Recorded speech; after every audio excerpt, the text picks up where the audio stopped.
नमस्कार दोस्तों, आपका अपना YouTube channel Ravi short GK में आपका स्वागत है। तो आज फिर हम 31 मार्च का करंट अफेयर लाए हैं, जिसमें विविध में मिला रहेगा। यानी विविध कहने का मतलब 2021 का महत्वपूर्ण रहेगा, 2022 जनवरी फरवरी मार्च 1-2 प्रश्न आपके बीच मिला रहेगा। तो आप शिद्दत से देखिएगा, आपके परीक्षा के लिए अति महत्वपूर्ण है। अगर आपका एग्ज़ाम NTPC आप देने वाले हैं, ग्रुप डी का एग्ज़ाम देने वाले हैं, तो आपके बीच हम जो करंट अफेयर लाते हैं, जो परीक्षा में पूछा जाता है, वही आधार पर देख कर लाते हैं। तो चलिए शुरू करते हैं।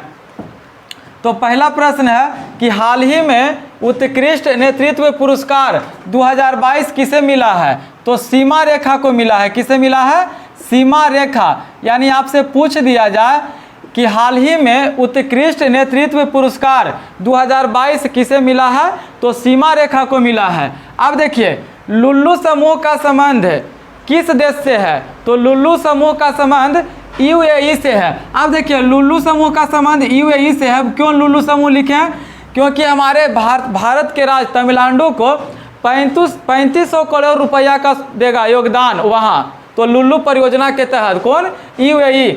अब देखिए, UAE के बारे में हम आपको पहले बता दिए हैं कि भारत का पहला IIT दुबई में खोला जा रहा है, जो UAE में पड़ता है। ग्रे लिस्ट में शामिल होने वाला दूसरा देश बन गया है कौन? UAE बन गया है। पहला देश है कौन? पाकिस्तान है। किसके द्वारा? कौन सी संस्था द्वारा? तो फाइनेंशियल एक्शन टास्क द्वारा। आपसे पूछ दे कि फाइनेंशियल एक्शन टास्क फोर्स के वर्तमान अध्यक्ष कौन बने हैं?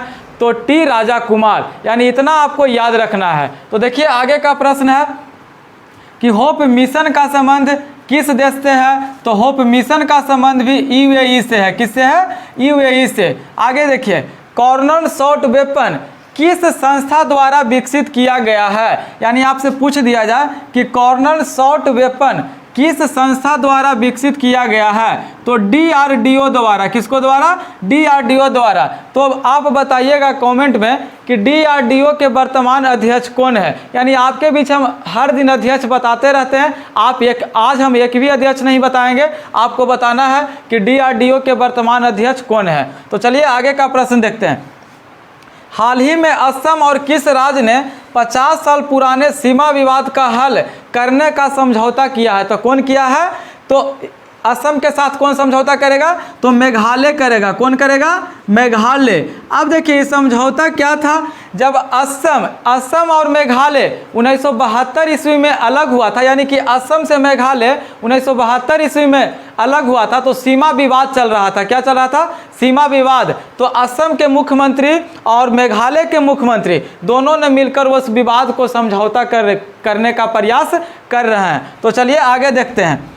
पर्यटन संजीवनी का संबंध किस राज्य से है? तो पर्यटन संजीवनी का संबंध भी असम राज्य से है। किस राज्य से है? यानी आपसे पूछ दिया जाए कि पर्यटन संजीवनी का संबंध किस राज्य से है? तो असम राज्य से है। आगे का प्रश्न है कि देश की सबसे महंगी बिकने वाली चाय। देखिए, ये जनवरी मंथ का है, लेकिन हम बोले हैं कि आपके बीच हम जनवरी का भी रहेगा, फरवरी का भी रहेगा, मार्च का भी रहेगा। यानी कि आज 31 मार्च तक रहेगा। तो देश की सबसे महंगी बिकने वाली चाय कौन है?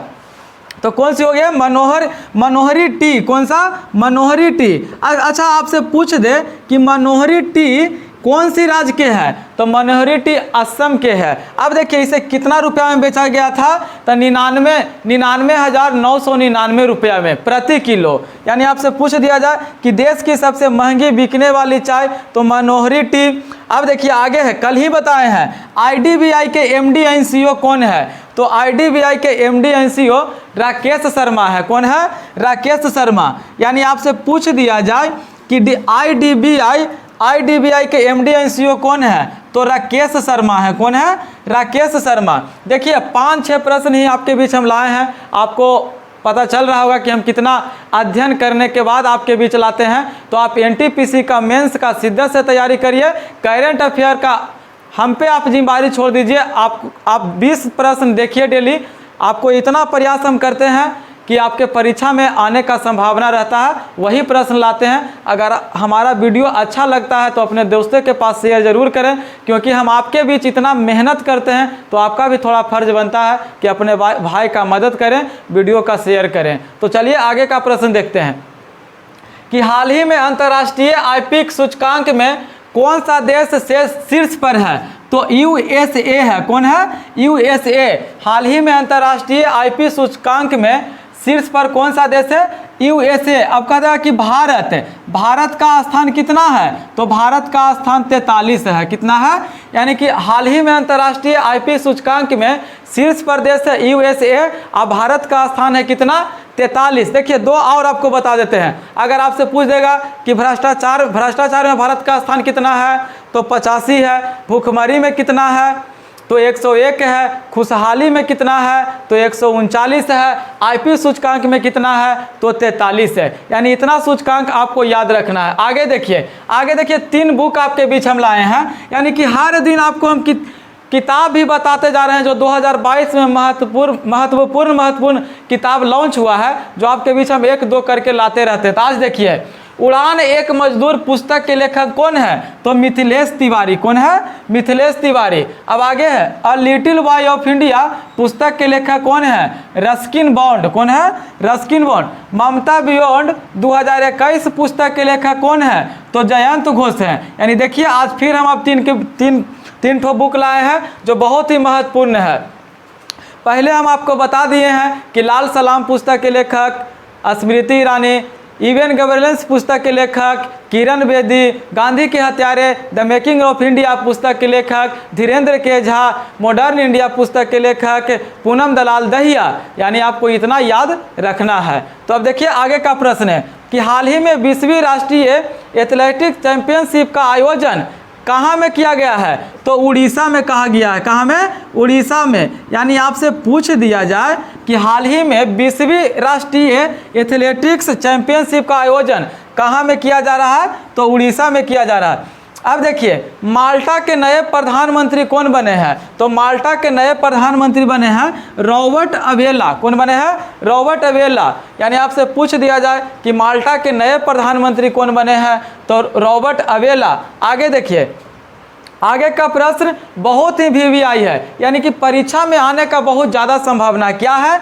हिंदी का साहित्य अकादमी पुरस्कार किसे दिया गया है? तो दया प्रकाश सिन्हा। किसे दिया गया है?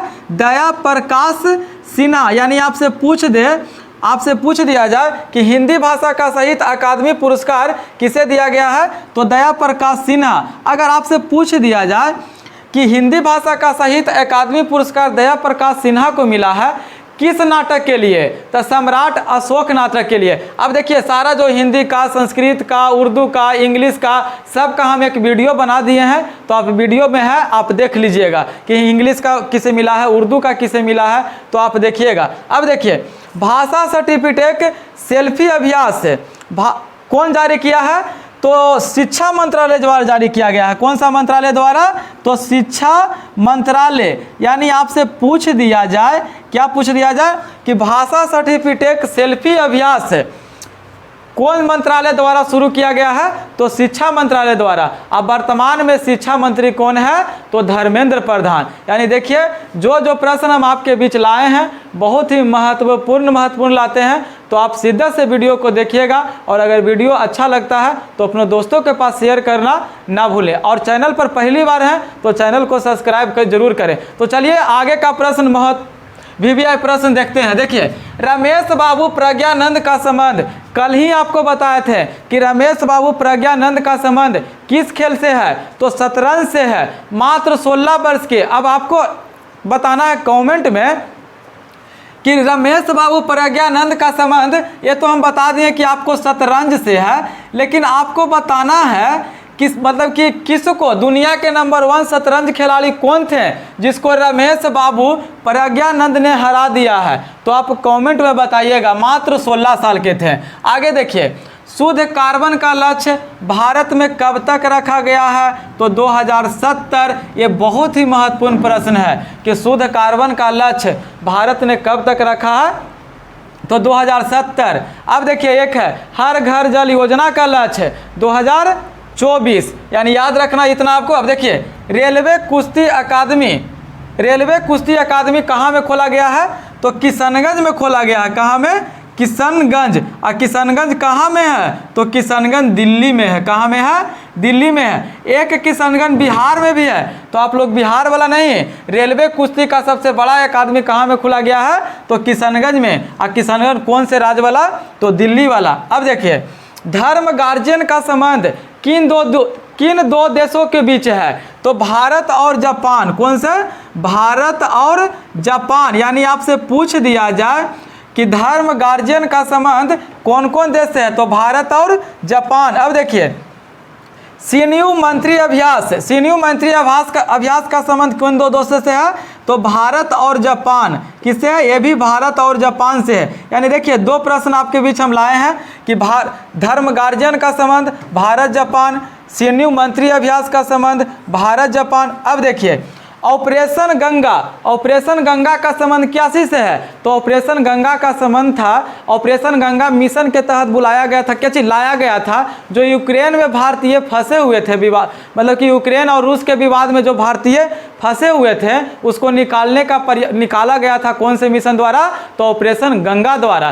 तो आपका एक फर्ज बनता है, और आपको हम बता दिए पीछे वाला वीडियो में कि अफगानिस्तान में फंसे थे, मतलब कि भारतीय, जिसको कौन से ऑपरेशन द्वारा निकाला गया था? तो आप कमेंट में बताइएगा। तो इसका देखिए आंसर क्या हो गया? ऑपरेशन गंगा का संबंध जो अफगानिस्तान में फंस गए थे उसको निकालने के लिए, अफगानिस्तान में जो फंस गए थे उनको निकालने के लिए। आगे देखिए EOS 04 इसरो द्वारा किस सैटेलाइट द्वारा लॉन्च किया गया है? तो किस सैटेलाइट द्वारा? PSLV-C-52 द्वारा। यानी आपसे पूछ दे कि EOS 04 इसरो द्वारा किस सैटेलाइट द्वारा लॉन्च किया गया? तो PSLV-C कितना द्वारा? 52 द्वारा। यानी देखिए आपके बीच हम जो प्रश्न लाए थे, तो देखें आप लोग, हम जितना भी आपके बीच प्रश्न लाए थे जो बहुत ही VVI था, बहुत अध्ययन करने के बाद लाते हैं। तो आपको वीडियो अच्छा लगता है तो लाइक ज़रूर करें और वीडियो पर कमेंट भी ज़रूर करें, क्योंकि इससे हमको उत्साह मिलेगा कि हमारे बड़े भाई, हमारे छोटे भाई हमारे वीडियो को देख रहे हैं। तो लास्ट में बताना चाहते हैं कि अगर आप हमारे चैनल पर नया हैं तो चैनल को सब्सक्राइब ज़रूर करें और शेयर भी जरूर करें। तो लास्ट में एक बात और बोलना चाहते हैं कि हमारे वीडियो के लास्ट तक बने रहने के लिए बहुत बहुत धन्यवाद। जय हिंद, जय भारत।